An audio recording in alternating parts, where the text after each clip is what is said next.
আজি আমাৰ কাৰণে এক পবিত্ৰ দিন।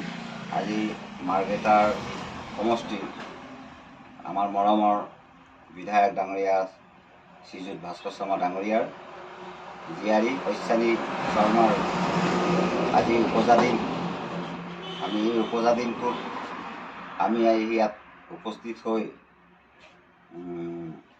এই মাতৃ আইতাগৰাকী তুল্যৰ তেখেতৰ ষ্ট্ৰক হয়। তেখেতৰ ঘূৰা ফুৰা কৰাত কিছু অসুবিধা হৈছিলে। এই ক্ষেত্ৰত আমাক কিছু লোকে ভাস্কৰ শৰ্মা ফ্ৰেণ্ডছ ক্লাবক আজি কেইদিনমানকৈ অনুৰোধ জনাই আছিলে যে এখেতক এটি হুইল চেয়াৰ যদি দিব পৰা যায় তেনেহ'লে তেখেতৰ ঘৰত পৰা বাহিৰলৈ ওলোৱা ঘূৰা মেলা কৰাৰ কিছু সুবিধা হ'ব বুলি আমি আজিৰ দিনটোৱেই বাছি ল'লোঁ।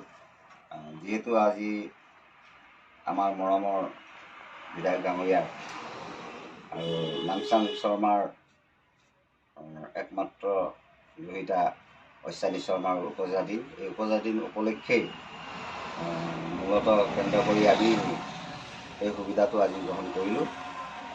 আমি মৰমৰ আইতা আমাৰ শ্ৰদ্ধাৰ আইতাৰ কাৰণে হুইল চেয়াৰ দিছোঁ, ফল মূলসমূহ দিছোঁ আমি তেখেতৰ সুস্বাস্থ্য কামনা কৰি খাবৰ কাৰণে। আৰু ভৱিষ্যতে তেখেতৰ স্বাস্থ্যটো যাতে ভাল হয় আমি তাকে কামনা কৰিছোঁ আৰু উন্নত হৈ যাতে স্বাস্থ্যটো চলা ফিৰা কৰিব পাৰে তাৰ কামনা কৰিছোঁ, ভগৱানৰ ওচৰত প্ৰাৰ্থনা জনাইছোঁ। লগতে আমি আমাৰ ভতিজী বুলিয়ে কওঁ মাইনা ভাস্কৰ শৰ্মাৰ জীয়াৰীৰ উপজা দিনটোত আমাৰ মাইনাৰ আমি আমাৰ ভতিজীৰ উপজা দিনটোত তেখেতকো শুভেচ্ছা জনাইছোঁ। তেখেতৰ দীৰ্ঘায়ু কামনা কৰিছোঁ আৰু তেখেতৰ শিক্ষা জীৱনটো যাতে খুব সুন্দৰভাৱে যায় তাৰ বাবে আমি ভগৱন্তৰ ওচৰত প্ৰাৰ্থনা জনাইছোঁ।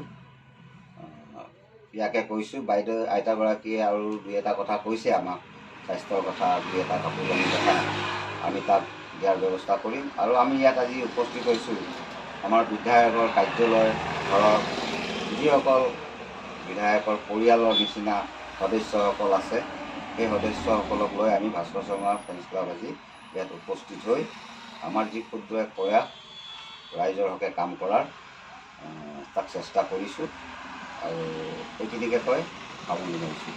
ধন্যবাদ। আজি জন্মদিন উপলক্ষে আমাৰ ভাস্কৰ শৰ্মা ফ্ৰেণ্ডছ ক্লাবৰ তৰফৰ পৰা এই আইতাজনীক জন্ম উপলক্ষে আমাৰ মাইনাৰ জন্মদিন উপলক্ষে এটা হুইল চেয়াৰ তেখেতে দাবী কৰিছিলে আৰু সেই দাবীটো আজি আমাক ফ্ৰেণ্ডছ ক্লাবে পূৰণ কৰি আমাৰ মাইনাৰ ভৱিষ্যত জীৱন যেনেকুৱা আশীৰ্বাদ কৰে আৰু দীৰ্ঘ আয়ু আৰু শিক্ষা জীৱনটো যেন ধুনীয়া হৈ ওলায় সেইটোৱেই আমি কামনা কৰিছোঁ। नमस्ते, भास्कर शर्मा जी को नमस्ते। उन्होंने आज मेरा माँ को एक व्हील चेयर दिया है और उनका आज बेटी का जन्मदिन है, उसके लिए हैप्पी बर्थडे।